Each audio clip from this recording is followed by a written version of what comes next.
euros. And that last year already the Trust for Victims had met an appeal for donation for an amount of 5 million euros to start with the most urgent needs from the victims affected by. Whenever the judge decides on a particular date, it means that they have parties and participants be ready for that. So the only compliment, because we have already disclosed most of the material we intend to, not all the material we intend to rely on in the confirmation of judge hearing. And I believe, I can speak for the judge, but I believe that they are also ready to do their part. And so it's probably the defense. But as you can imagine, we are today the 13th of June, so June, July, August, September. It's 2.5 months ahead. Hopefully, we should be set. If something extraordinary would happen, then of course, like it happened last year, the judge may decide to postpone the confirmation of hearing. But never know. I don't think it's going to happen, but they will need up to you. Maybe not something else. Yeah, no, barring anything extraordinary, I think we can proceed in September, and we are all looking forward to finally doing so and making this a very memorable hearing, hopefully.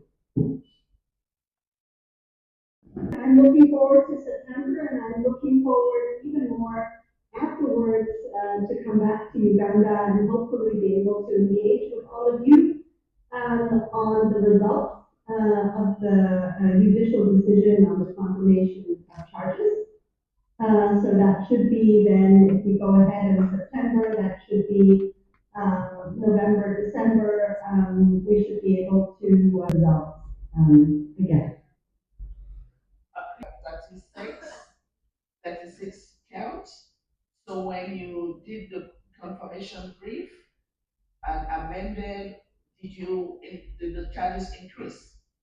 Or decrease? Yes, yes. We had charged him in relation to the mistreatment of one woman, and now we have charged him in relation to the direct perpetration of another for Mr. Kony's direct perpetration. But please remember that the majority of the counts we have charged him with being the commander of the LRA and controlling the LRA and thereby attributing all the actions of LRA commanders and LRA soldiers to him by virtue of his role. So the additions we made are only for his direct perpetration with regard to one other woman. If we do not have further questions, I just wish to probably eventually publish today or tomorrow.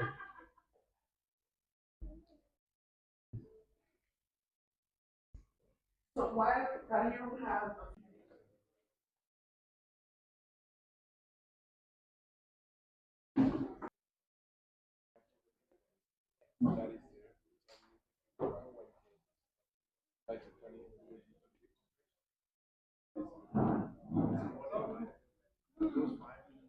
sentencing yet. It's only when there is sentencing that you talk about reparation. So the numbers that Maria provided, whether about the number of the witnesses, whether about the amount of money, is all related to Onwen. Separate that from Kony. It's not the same thing. Yeah, actually, I was confused. Yeah. Well, what she said was more that when we requested the confirmation of charge hearing in absentia to take place, we did so because Joseph Kony is someone who cannot be found within the meaning of the Rome Statute. And the defense position was to say he never appeared before the court before, and as a result, you cannot hold that hearing in his absence. Had he appeared and disappeared, then that's possible. But the judge are not of the view it's not relevant at the time where we are having the confirmation of charge hearing, the only relevant aspect is that he is a person that cannot be found without within the meaning of the court, meaning that he is not available at that particular time. So, irrespective of whether he has appeared before or has not appeared before, a confirmation of charge in absentia could still take place. And that is something which helps make sure that there's no impunity of crimes that were committed by perpetrators. And the other things the judge made mention of, that it is something that is to be determined on a case-by-case basis. But definitely, if he is a person who cannot be found within the meaning of the Rome Statute, at the time where the confirmation of charge is happening, that confirmation of charge can still take place. We were advocating for a confirmation of charge hearing in situ, meaning we wanted that the judge agreed to hold that hearing in Uganda, whether in Gulu, in Lira, or Kampala. So the judge have refused or rejected that request from the office of the prosecutor, and they have made several, I would say, findings or determination in relation to that. Three main determination. First one is the fact that it's a confirmation of charge hearing, as opposed to a full-fledged trial where what matters would be the criminal responsibility of the accused. The confirmation of charge hearing is actually a proceedings where we, as the office of prosecutor, have to provide sufficient or establish that we have sufficient evidence in support of each charge crime for the judge to decide that he can be committed to trial. Okay, so if it's not a full-fledged trial, the judge feels that it's not in the interest of justice to hold it in Uganda. The second consideration is security consideration.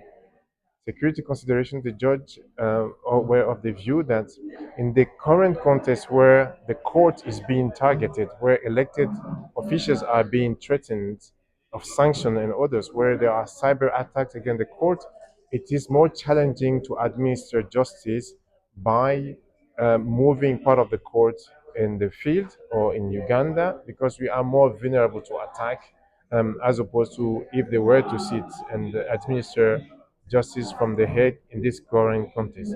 And the third argument they put forward is budgetary. As you know, the court, as many other organizations, are also facing financial constraints, and therefore they feel that it was not cost effective or efficient to hold that hearing in Uganda. Nevertheless, they did state that through the outreach program which is taking place here, there will be a possibility for the victims and the affected community in Uganda to be brought closer to the proceeding by viewing it, by broadcasting that have been taking place over the past year in relation to these proceedings. Right. It's about four crime-based witnesses and one expert. Those are the five we wanted to have orally testified before the court.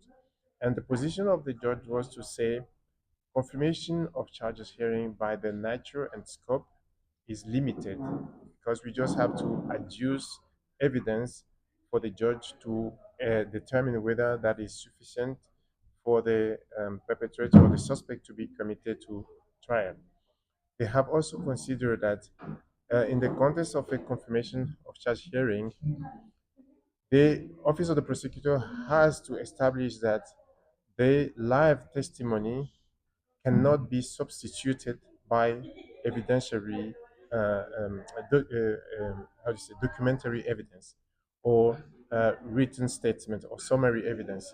So for them, at this stage, it's better to produce a documentary evidence and statement than calling someone. The only situation where you would have to call that person is if you cannot replace that evidence by written one. So, and then they say we haven't demonstrated that was the case in this particular circumstance.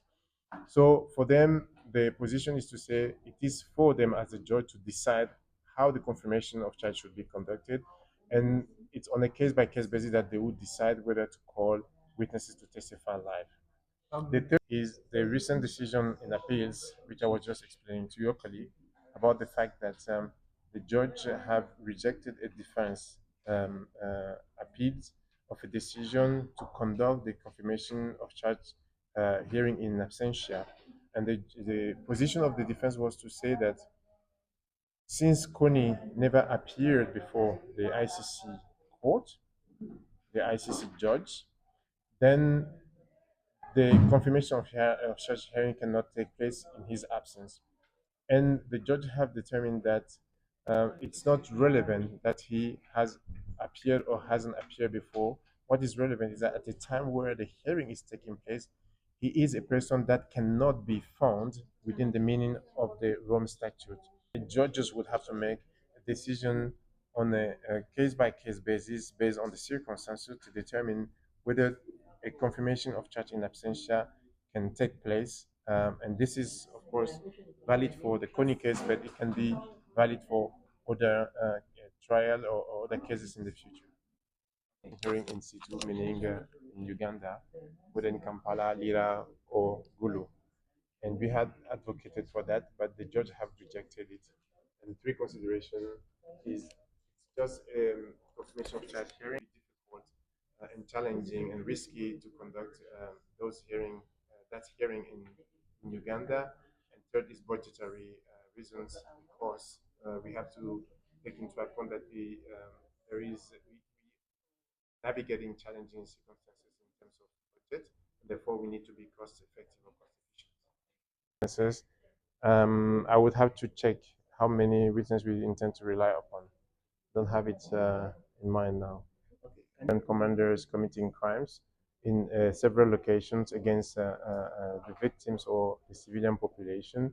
And that includes all the attacks against the camps, the IDP camps back in the days, but also sexual and gender-based and also other gender-based crimes and women who were forcibly impregnated. But those are crimes for which we said he is a co-perpetrator because he was the commander of the LRA. He was the one under which those others were executed. But you also, those were the 36 charges or counts we had against him before. And we had since then had three charges in relation to crimes he committed directly himself, in particular against certain women. And those are the crimes that have been added to it, amounting to 39 counts of war crimes and crimes against humanity.